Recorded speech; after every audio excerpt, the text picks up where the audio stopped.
हमारी धरोहर चैनल का उद्देश्य अपने दर्शकों के समक्ष बिना किसी धर्म, संप्रदाय या मतांतर के भेदभाव के अपने देश के आध्यात्मिक, सांस्कृतिक एवं ऐतिहासिक तथ्यों को प्रस्तुत करना है। देर न करते हुए नीचे दिए बेल आइकन को दबाकर हमारे चैनल को सब्सक्राइब कर लें। हमें विश्वास है कि आप हमारे वीडियोस को अधिक से अधिक लाइक और शेयर करेंगे, जिससे हमें अपने देश के आध्यात्मिक, सांस्कृतिक और ऐतिहासिक धरोहरों से संबंधित जानकारियां उपलब्ध कराने में प्रेरणा एवं प्रोत्साहन मिले। अपने इस चैनल के अंतर्गत सर्वप्रथम सिख बंधुओं के लिए भेंट स्वरूप 10 गुरु साहबान से संबंधित संक्षिप्त कथाएं प्रस्तुत की जा रही हैं। हमें पूर्ण विश्वास है आप पसंद करेंगे। हमारी धरोहर सुने अनसुने तथ्य। आज हम बात करेंगे 5वें गुरु अर्जुन देव जी के बारे में।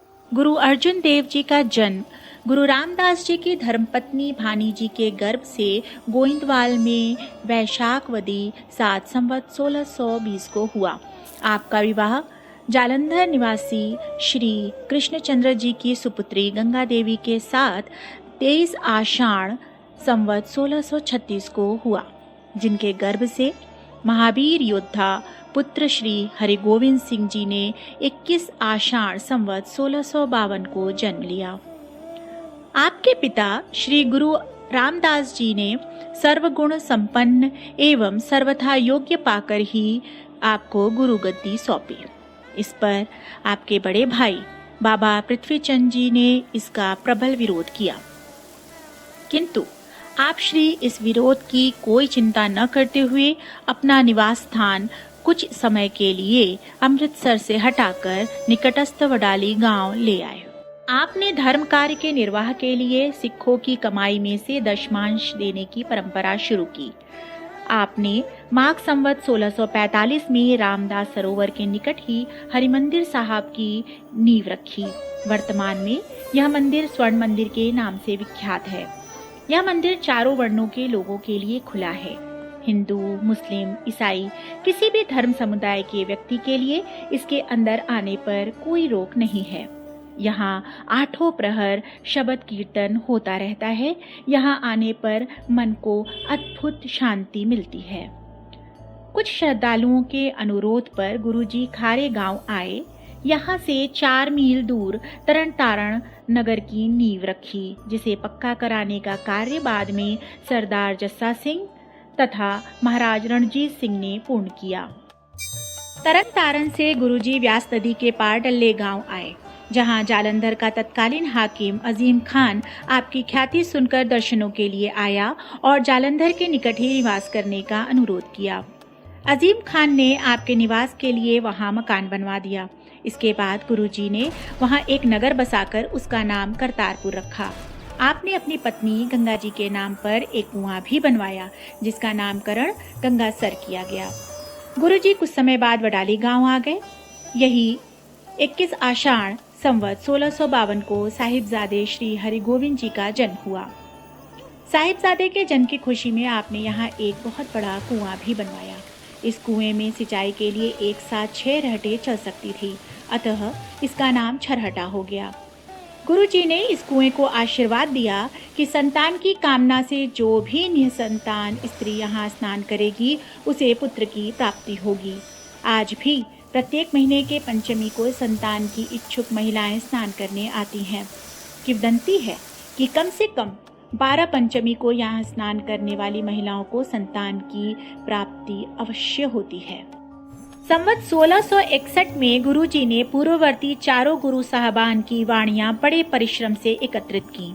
इनमें स्वरचित एवं अन्य प्रसिद्ध संतों एवं भक्तों की वाणियां शामिल करके एक ग्रंथ का रूप दिया। इस ग्रंथ को श्री ग्रंथ साहब नाम देकर हरिमंदिर साहब में प्रतिष्ठित कर दिया और इनकी सेवा के लिए भाई बुड्ढा जी को ग्रंथी नियुक्त किया।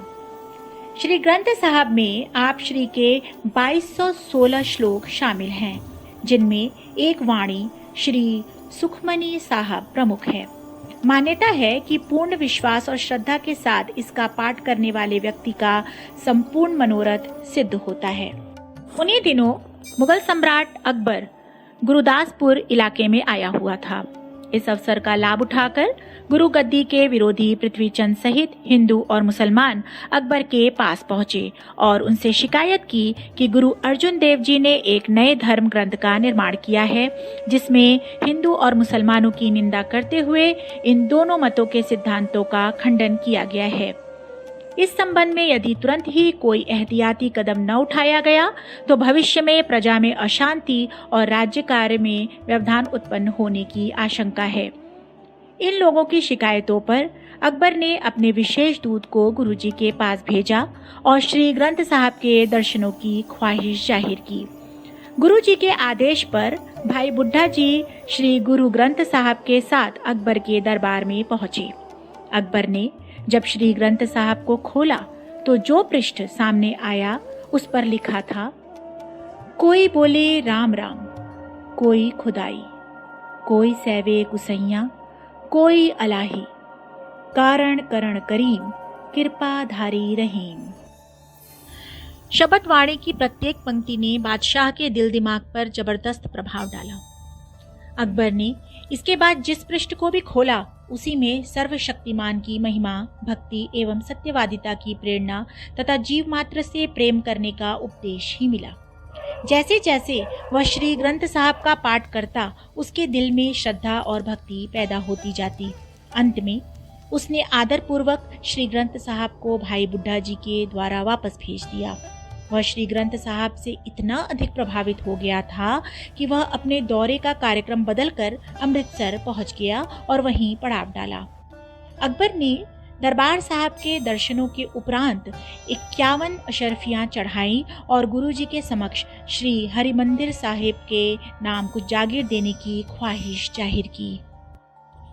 गुरुजी को सांसारिक अथवा राज्य की कृपा की कोई आवश्यकता नहीं थी, अतः उन्होंने बादशाह से कहा, इस वर्ष वर्षा न होने के कारण फसल नहीं हो पाई है, अतः आप यदि कुछ करना चाहते हैं तो पंजाब की जमीनों का लगान माफ कर दें। गुरुजी की परमार्थ, निष्काम भाव एवं लोकहित की बात को सुनकर अकबर ने श्रद्धावनत होकर लाखों रुपयों का लगान माफ कर दिया। पंजाब से लौटकर आगरा पहुंचने के बाद संवत 1662 को अकबर का देहांत हो गया। अकबर अपने पौत्र एवं जहांगीर के पुत्र खुसरो को बादशाह बनाना चाहता था, लेकिन जहांगीर ने जो उस समय दिल्ली में था जबरन अपनी बादशाही का ऐलान कर स्वयं तख्त पर कब्जा कर लिया। अपने पुत्र खुसरो को बागी करार दिया। खुसरो अपनी जान बचाने के लिए अपने साथियों के साथ लाहौर की ओर भागा, किंतु झेलम नदी को पार करते समय जहांगीर की सेना द्वारा पकड़ लिया गया तथा लाहौर में अपनी साथियों सहित निर्दयता पूर्वक कत्ल करा दिया गया। जहांगीर के तख्तनशीन होने के बाद गुरुजी के विरोधियों को अपना वैर साधने का सुनहरा अवसर मिल गया। कारण कि जहांगीर अकबर के समय से ही सिखों से बैर रखता था। उसने तुजू के जहांगीरी में खुद लिखा है कि गोविंदवाल, जो कि व्यास नदी के किनारे है, एक हिंदू संतत्व एवं पवित्रता के वेश में रहता है। सादा दिल हिंदू अनेक तरह से उसके पीछे पीछे लगे रहते हैं। नादान और मूर्ख मुसलमान भी उसके बर्ताव और आचरण के साथ उसकी पवित्रता का ढोल जोर से बजाते हैं। वे उसे गुरु कहते हैं। चारों दिशाओं से मूर्ख लोग जमा होकर उसे पूजते हैं और पूरी श्रद्धा उस पर प्रकट करते हैं। 3-4 पीढ़ियों से यह दुकान गर्म है। कई बार मैंने विचार किया कि इस मामले की समाप्ति कर दूं या उसको इस्लाम की जमात में दाखिल कर लूं। इसी समय में गुरुजी से ईर्ष्या और रंजिश रखने वाले पृथ्वीचंद ने जहांगीर से मिलकर झूठी चुगली की कि गुरुजी ने उसके विरुद्ध खुसरो को सहायता दी है। जहांगीर ने इस शिकायत की जांच पड़ताल किए बगैर ही एक तरफा कार्रवाई करते हुए गुरुजी पर 2 लाख रुपयों का जुर्माना लगा दिया। गुरुजी ने जुर्माना अदा करना अस्वीकार करते हुए जहांगीर को लिख भेजा कि मेरे पास जो भी धन है वह अनाथों एवं निर्धनों के लिए है। यदि तुम्हारे खजाने में धन की कमी हो गई हो तो जो कुछ मेरे पास है ले सकते हो, किंतु यदि तुम चाहो कि जुर्माना लेना है तो मैं 1 कौड़ी भी नहीं दे सकता। यह उत्तर मिलते ही जहांगीर ने गुरुजी को लाहौर से पकड़ मंगवाया और जान से मार देने की आज्ञा देकर उन्हें चंदू शाह नामक एक हाकिम के हवाले कर दिया। चंदू शाह पहले से ही गुरुजी के प्रति वैरभाव रखता था, क्योंकि गुरुजी ने काफी पहले अपने पुत्र के लिए इसकी बेटी का रिश्ता अस्वीकार कर दिया था। अब उसे उनसे बदला लेने का सुनहरा अवसर मिल गया। जहांगीर तो गुरुजी को चंदू शाह के सुपुर्दगी में देकर कश्मीर के दौरे पर निकल गया। इधर चंदू शाह ने उनके ऊपर जुल्म के पहाड़ तोड़ने शुरू कर दिए। गुरुजी के ऊपर हुए अमानवीय अत्याचारों की कल्पना से भी मनुष्य का कलेजा कांप उठता है। जेठ आषाढ़ की प्रचंड गर्मी के दिनों में भरी दोपहर सूर्य सिर पर था। भीषण धूप में धरती इतनी तप रही थी कि पांव तक रखना मुश्किल था। ऊपर से गर्म हवा के थपेड़े तन बदन को झुलसा रहे थे। ऐसे समय में श्री गुरु अर्जुन देव जी को गर्म तवे पे बैठाकर ऊपर से गर्म तपती हुई रेत उनके नंगे बदन पर डाली जा रही थी। इस प्रकार का लोमहर्षक एवं अमानवीय अत्याचार कई दिनों तक लगातार किया जाता रहा। गुरुजी चाहते तो ऐसे भयानक कष्टों से उन्हें छुटकारा मिल सकता था, किंतु वह सच्चाई से तिल भर भी नहीं हटे, अपितु सत्य को स्थिर रखने के लिए खुशी खुशी असहनीय एवं अकथनीय कष्टों के दौरान भी आपने क्रोध और विवेक पर पूर्ण नियंत्रण रखा। किसी को कोई श्राप नहीं दिया, जो आपके शांतिपुंज संत स्वरूप होने का उत्तम उदाहरण था। गुरुमत के नियमों की रक्षा और सिखों को सत्य प्रतिज्ञा की कसौटी पर अचल रहने की शिक्षा देते हुए गुरु अर्जुन देव जी महाराज ने 43 वर्ष की आयु में ज्येष्ठ सुदी 4 संवत 1663 को लाहौर में शहादत दी। आपकी रची हुई वाणियों की एक एक पंक्ति से शांति की अनुभूति होती है।